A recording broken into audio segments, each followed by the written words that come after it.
Life as We Know It with Tom Walton. Here's the good news. Texting while driving is becoming a primary offense in Toledo. The bad news? It won't make much difference. The Toledo Police Department has taken state law one step further and elevated the offense from secondary to primary, meaning a law enforcement officer no longer has to identify a separate offense like failure to yield or running a stop sign before also citing for texting behind the wheel. As a home rule city, Toledo can do that.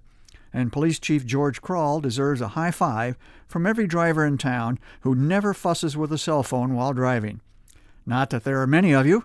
Raise your hand if you are among that noble band of motorists who always put safety ahead of the cell phone. Didn't think so.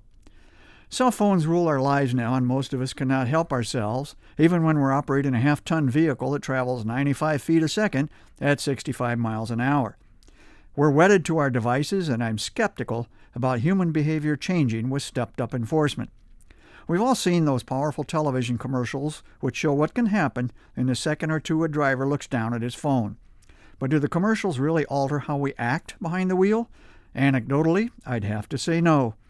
As Chief Krall pointed out at a press conference, more than 13,000 traffic deaths across the United States between 2012 and 2015 were attributed to distracted driving.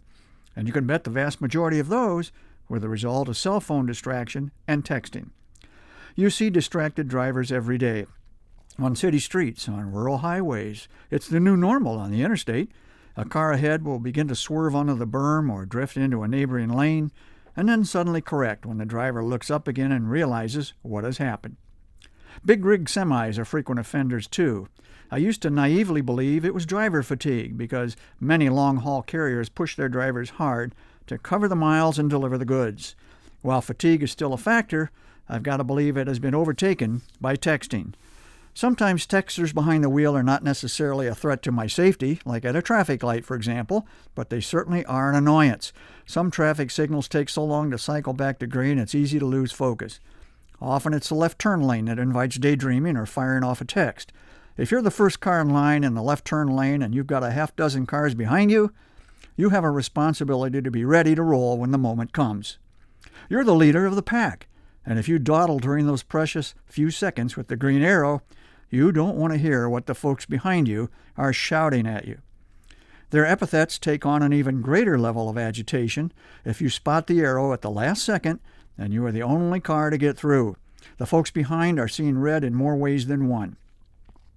Chief Krall should not have to resort to a liberal interpretation of state law to catch texting drivers.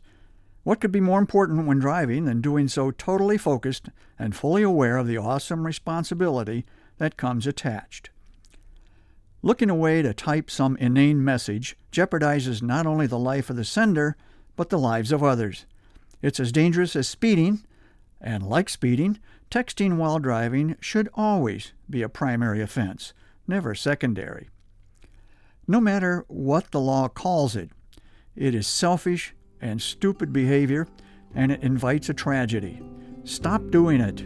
Life as We Know It is written and hosted by Tom Walton and is a production of WGTE Public Media.